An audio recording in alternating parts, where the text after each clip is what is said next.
Hey guys, I'm AJ Goen. I am the lead instructor here at Aviator Paramotor, and today is a special day. What we just got in is the new Sirocco 3s.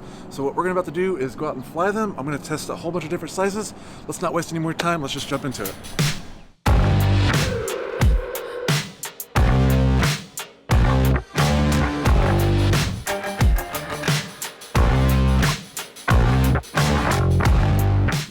Unfortunately, all the audio gathered after this point turned out to be completely useless. I borrowed a helmet from our instructor, Judson, and unfortunately it didn't work out. So I'm going to blame this situation on Judson, just like we blame everything on him. Sorry, buddy. Love you, man. But I'm going to go ahead and voice over all this stuff and talk about all these key points that need to be addressed.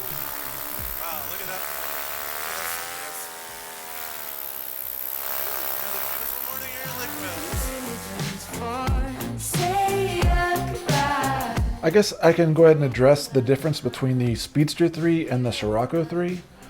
They're pretty much the exact same design. There's no differences there. Where the differences lie is going to be the default color profiles that come stock and the fabric that's used. The fabric that's used is a much more lightweight material, just like the difference between the Spider 3 and the Roadster 3. Pretty much the same concept. And when you think of the lightweight material, you can just think of it being less unsprung weight like on a vehicle. Increases the handling characteristics slightly and just makes it that much easier to inflate and kite up. If you're trying to decide if you should choose the Speedster 3 or the Sirocco 3, personally I'm going to choose the lightweight version every single time. So the Sirocco 3 is the newer version of the Speedster 3, the lightweight material, and it's going to be that much easier to inflate and keep above your head. Makes kiting that much easier. So the extra durability that would come from a heavier weight wing, to me, is not that big of a deal, regardless of what surface I'm launching from. And the idea being that it's not going to be on the ground for very long anyway, and you're not going to be struggling to kite this wing. It's, as you'll see, it's like it's filled with helium.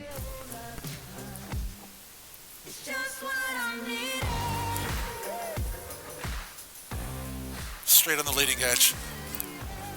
I remember my first time landing. How was it? It's pretty good, man. It's pretty impressive. It's crisp, responsive. One of the things that you probably saw was on the launch. Man, that thing pops right up and stays above your head. 0 wind launch morning. In fact, I think I was launching downwind a little bit, but got right off the ground in this 24. So for me, being a big guy, this is probably going to be the wing that I would choose, this or the 22. Super efficient. Compared to the Sirocco 222, massive gains in efficiency and speed. I really am a fan of this wing. Let's get to the next one. Let's go try the 22.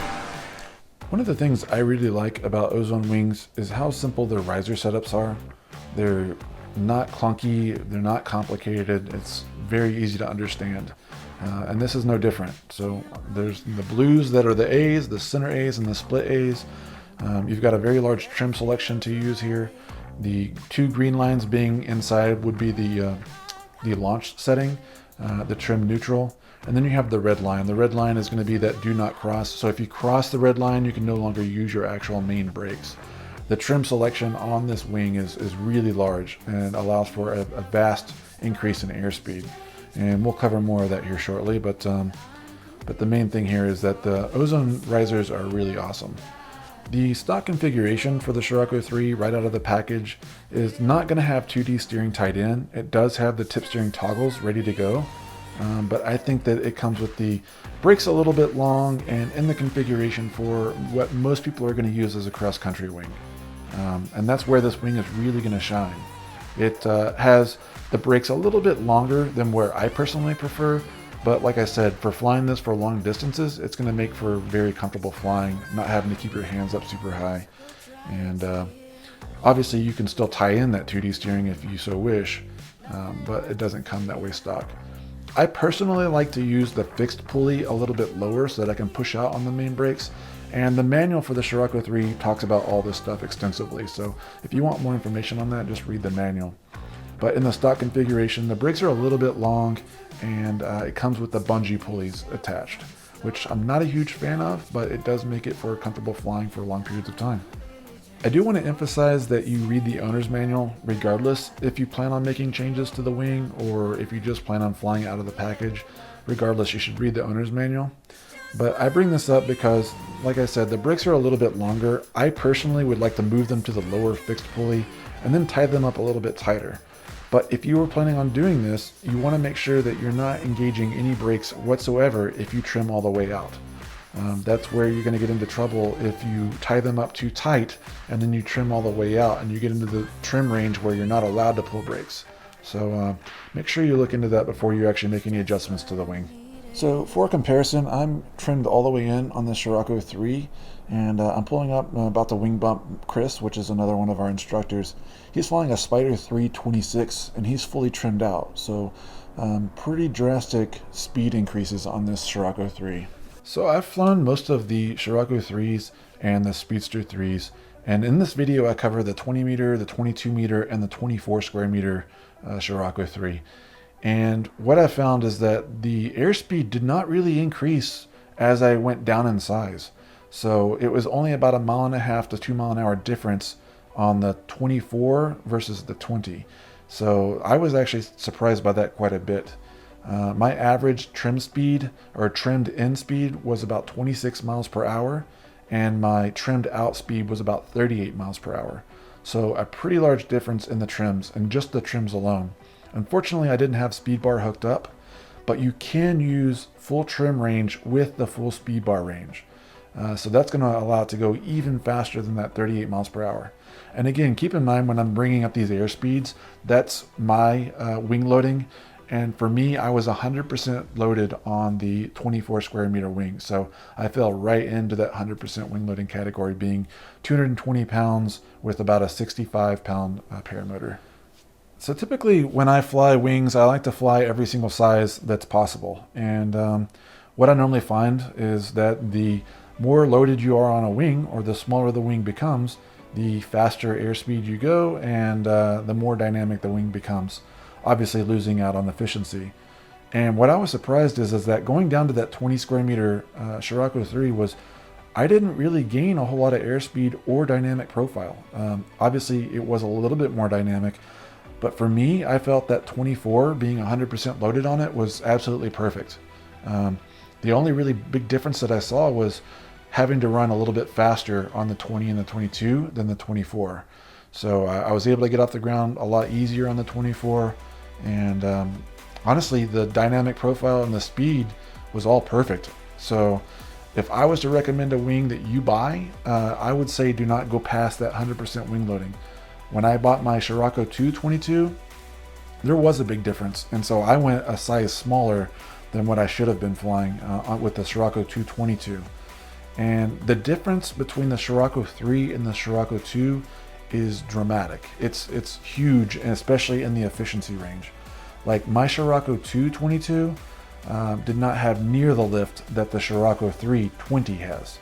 That being said, I would still not overweight the wing. I think you can get everything that you want out of the wing that's about 100% to 90% wing loading. So hopefully that helps you relatively.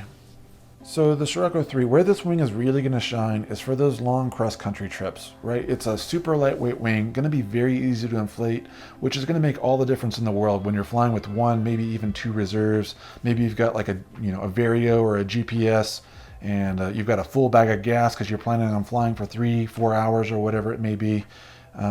It's going to be that much easier to inflate when you're fully loaded, get off the ground. And the cool thing is that airspeed, that trim range is going to be so vast that you can cover so much ground quick. But going even further, you still maintain that dynamic profile where you've got a lot of agility, able to maneuver around corners, have fun, go up and do aerobatics if that's what you want to do. Although Ozone in the manual recommends not doing aerobatics. I mean, I've done it, so it's, take that for what it's worth. But this thing's going to be great for cross countries. It comes in that configuration where it's super relaxing to fly, brakes are a little bit low, huge trim range, and in combination with that speed bar, going to allow for a really fast profile. But going even further is going to be that it's going to be like driving, you can imagine a Cadillac on a nice paved road, very smooth, comfortable. Whereas like I have slalom racing gliders like a Viper and a Freeride, and those I love flying. But for long trips, especially when you get into that 2.5, 3, 4 hour range, it requires a lot of active piloting constantly. You can't just go hands off for extended periods of time, and especially in turbulent conditions. That's where it turns into like a Formula One car on a gravel road. You feel literally every bump in the air. It starts to become uncomfortable and not very much fun. So where those wings are a lot of fun, just in short spurts, and not really necessarily long cross country where you can expect that air to become more turbulent and change. So this wing is going to do a really good job of smoothing out that turbulent air, being easy to get off the ground, still having a great dynamic profile, allowing you to be agile and cover a lot of distance with that giant trim range. So with this wing having such a large trim selection and change in airspeed, I was imagining that it was going to be kind of hard to get off the ground. I thought I was going to have to run extra hard, but surprisingly, the Sirocco 3 launches, or at least you can get off the ground just as easy as you can on the Spider 3. So it's pretty similar in that aspect. If you're trimmed into that neutral zone and that green launch zone, or even further in, you can really get off the ground super fast, especially if you're not overloaded. If you're in that 100% wing loading range, it's not bad at all. Even as I went down in size, being 40 pounds over on the 20, I was still able to get off the ground really easy. Like I said earlier, the Sirocco 222 is way less efficient than even the Sirocco 320. So as long as you're properly loaded in that 100% wing loading or less, it's going to be just as easy to launch as a Spider 3. So if I'm looking for things to complain about on this wing, I guess I could come up with two things. The first one's going to be the trims. Obviously the trims are what make this wing allow it to fly so fast, especially in combination with the speed bar. And so that's a good thing. I just don't like that you can't pull main brakes if you trim all the way out, or if you trim past that red line. I don't want to forget about that and then accidentally pull brakes. But as long as you're aware of that, it's not really a big deal.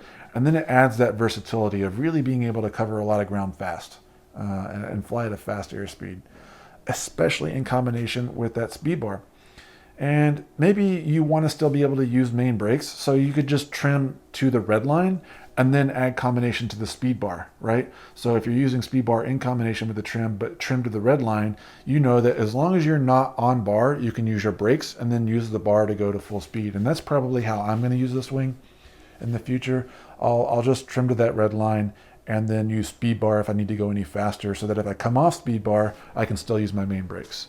And yeah, that's probably my number one complaint. And again, not a huge deal. The second one's going to be just the configuration that it comes in. And that's just a personal thing. I mean, honestly, most people are going to like the way it comes stock with 2D not tied in, and the brakes being a little bit lower. It's just going to make flying that much more comfortable, especially on those cross countries. I just like to have my brakes tied in a little bit lower to the fixed pulley and 2D steering tied in. So that would be the only thing that I change. And if you do anything like that, just really make sure you read that owner's manual, understand what you're doing, and making sure that those brakes are not engaged if you trimmed all the way out or past that red line. So that's pretty much it, I guess. All right, fall backwards this time, wing. Okay, so here's a problem I'm seeing here. I can't get the wing to come down.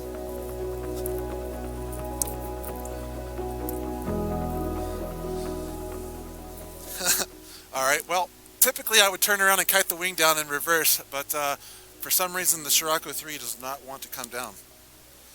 Once you get it up, it doesn't want to come down. I think they say you should see a doctor for that. All right, guys. Well, I hope you liked that review of the Sirocco 3. I've pretty much covered all the topics that I can think of. If there's anything I missed, come down in the comments. Let me know what I missed out on, how I can improve, how we can improve. If there's anything else you'd like to see, we'd love to hear from you. Also, don't forget to like and subscribe if you enjoyed this video. We really helps us out. We have all this stuff in stock here at Aviator Paramotor. I'd highly recommend checking out our website and getting them from us. You're supporting a school here, obviously, that trains people how to use all these wings, learn how to fly, and slowly progress into these different wings. Carries all this stuff in stock. So if you have questions, one of the great things you can do is call us up. We'll answer all your questions.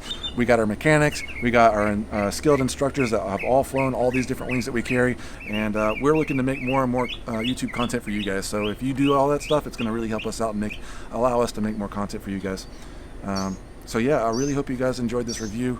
Let us know what you thought, and give us some feedback. The Sirocco 3, 22 and 24. All right.